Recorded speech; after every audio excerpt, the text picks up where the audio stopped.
Hey, it's Cheryl from IO9, and we're about to check out the Expanse experience here at the Amazon activation at San Diego Comic-Con. We also got a chance to talk to the showrunner, Naren Shankar, about what we can expect in Season 4. Well, the activation is super cool.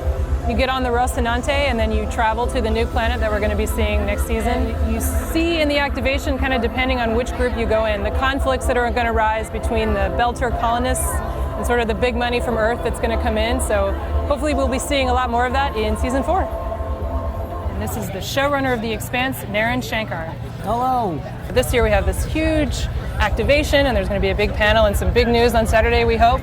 How does it feel to be back here after all that? It's actually amazing. This is, an incredible thing that we're getting this fourth season relaunch of the show. It's a new chapter, it's a new home, and we're actually just been popping around ourselves. It's like, it's kind of mind-blowing, actually. How has the switch to Amazon been? Do you think, has there been any big changes behind the scenes, and do you think fans will notice?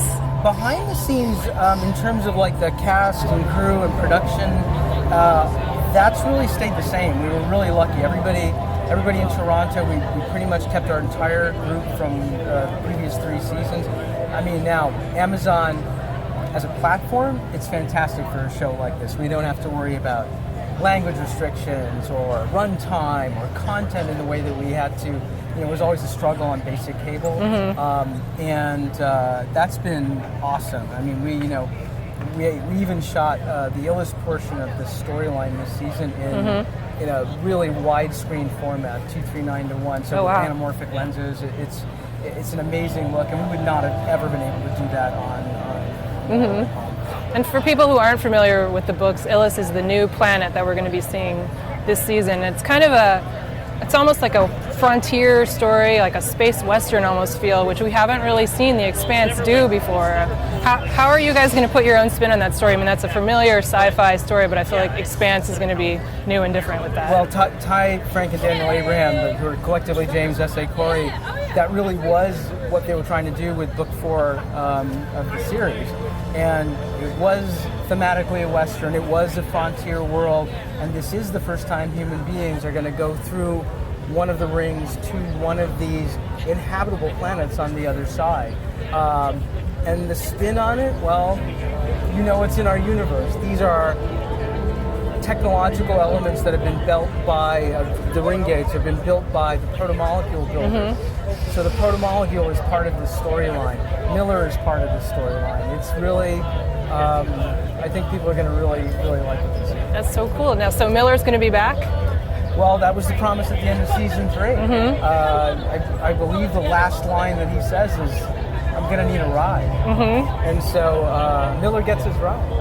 And with the Miller character's new form in season 3, the show had some sort of mystical elements that we hadn't really seen before. Is that mystical elements? Well, like when you go into like Holden's mind and he has the visions of like the ring builders and their past, is that going to be something that we'll see in season 4? I wouldn't actually describe it as mystical, but they are visions. But it's a vision in the sense of an alien culture, a different kind of an intelligent organism. How is it communicating to somebody that's not that? It's like, well, Miller is an intermediary. The protomolecule learns as it changes.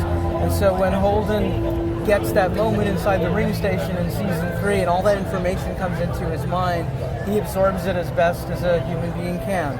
And so understanding that and having Miller help him understand that, that's something that happens in season 4. Spoilers are they're the worst. It's like, I hate getting spoilers because I really do love watching the shows and having them surprise me.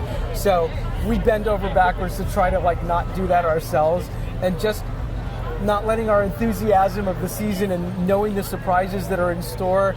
I'd rather not let those pop out of my mouth because I really do want people to be kind of blown away and thrilled. I mean, I said last year that was your favorite moment so far. It kind of is. I mean, it's so unexpected and weird and entertaining. It's one of the things I love about this series. I mean, and that is exactly the way it is in the book. I mean, it literally is in the book. I mean, it's stretched out in a different way and it comes about a little bit differently, but it's the kind of tone that I think the show is really unique. It delivers in a way that I haven't seen most science fiction. It's amazing to suddenly be on a platform where we can get the show in front of people all over the world. It's going out in 200 countries. This is a global show.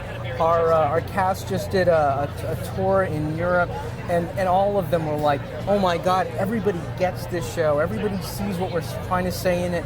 And just the idea of being able to put the show out there globally at the same time, where people don't have to wait a year for it in England, or it's the perfect thing to happen to this story, and we could not be more excited.